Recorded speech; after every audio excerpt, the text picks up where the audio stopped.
तप शब्दर अर्थ महर्षि पतंजलि कहते द्वंद्व सहनम इति तप। जे दुख कष्ट गाली ताली भल मंद को सही पारिबो से मनुष्य जन्म नहीं पारिबो।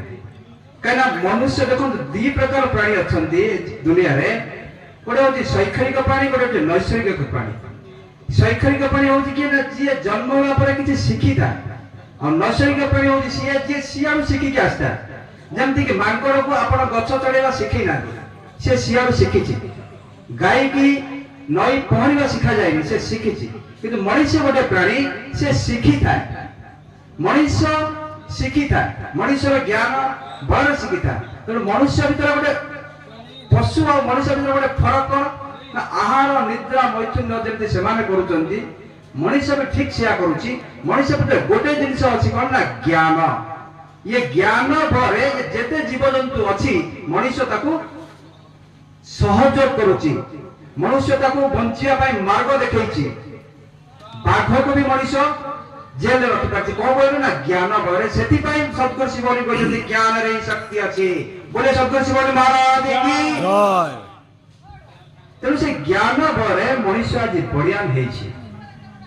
तेणु तार पुणी शिवनी शेष पुणी सेकंड पद कहते ना आत्मज्ञान ही सब बड़ ज्ञान। तारे ये आत्मज्ञान कौन पुणी आमे जानिबा। तेणु कथा हेछि मु बड़ देखि जे लेखा है षोड़श पूजा। तो आमे प्रथम बुझिबा ये पूजार अर्थ कोन। पूजार अर्थ होछि पूजार नाम सत्कार, सत्कार नाम यथार्थ व्यवहार। तले सत्कार कोन ना वर्तमान जेंते आमे आसिले आमे आसु आसु निमाय मने हम कहले जे एई बाट दे आसंतु, एई रास्ता दे आसंतु। प्रत्येक जिनिस पूजा अछि। आमे आसला बळे से हम सहित जो व्यवहार कले सेटा ही पूजा। सपोज आपण बंधु घर को जाइछन गोटा बेले पहुंचले, बंधु घर पहुंचला बेले बंधु आपन देखि बहुत खुशी होला, किंतु आपन को बहुत भोक होछि। आपन कहले जे मते टिके खाइबा पे दरकार, पेट पूजा दरकार। बंधु घर को गला किछि बेलपत्र तुलसी चंदन धूप दीप आनी आपन को पेट रे लगै करी पूजा कला। आपन को भल लागिबो कि ताले पेट रे पूजा कोन करने तो खाद्य दरकार, खाद्य दरकार। तेणु प्रत्येक वस्तुर पूजा अच्छी ताकू सत्कार व्यवहार यथार्थ व्यवहार करा जिवो। जदि पेट पई भोक दरकार, मनुष्य पई शांति ज्ञान दरकार, आत्मज्ञान दरकार। तेणु से आत्मज्ञान पई सद्गुरु हमको माध्यम देखैछन्ति, बाट देखैछन्ति। कोन बाट देखैछन्ति ना जोगर बाट देखैछन्ति। ताले जोगर द्वितीय सूत्र होछि समाधिपाद, द्वितीय सूत्र होछि योग चित्त वृत्ति निरोध। तो प्रथम योग कथी योग कौन मन के लिए योग, शरीर के लिए साधन। आम जो योग करुचे मिश्रण मन और प्राण मिश्रण को योग कहुए। शरीर साधन करते शरीर को सुस्थ करने योग को 8टी भाग में विभक्त कर। प्रथम होछि जम, द्वितीय होछि नियम, तृतीय होछि आसन, चतुर्थ प्राणायाम, जम नियम आसन प्राणायाम प्रत्याहार ध्यान धारणा समाधि।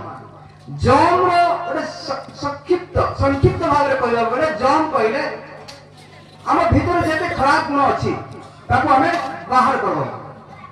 जम remove bad from your life. तुम जीवन में जेते भी खराब जिनिस आसुछि मन भीतर आ गोटे कथा देखंतु हम गोटे पद अछि अंतर मते अंतर करे अंतर नाथ रहिबे किपरि। तो ये अंतर जो नाथ अछि ना से सब जानि छी। तो ये अंतर नाथ तुम केबे भी छाड़ी जाई ना, तुम भीतर सब बेले अछन। तो तापर नियम good being good from your life. जेते भलो जिनिस अछि सब तुम भीतर काण। तो ए भीतर आसन कंट्रोल योर बॉडी। हमर जो बॉडी अछि शरीर को हम कंट्रोल करी आसन माध्यम है। प्राणायाम कंट्रोल योर ब्रेथ, निश्वास प्रश्वास को कंट्रोल करिबा। ये होचे प्राणायाम। जम नियम आसन प्राणायाम प्रत्याहार कंट्रोल योर सेंसेस, जेते इंद्रिय मन अछि ताको कंट्रोल करिबा।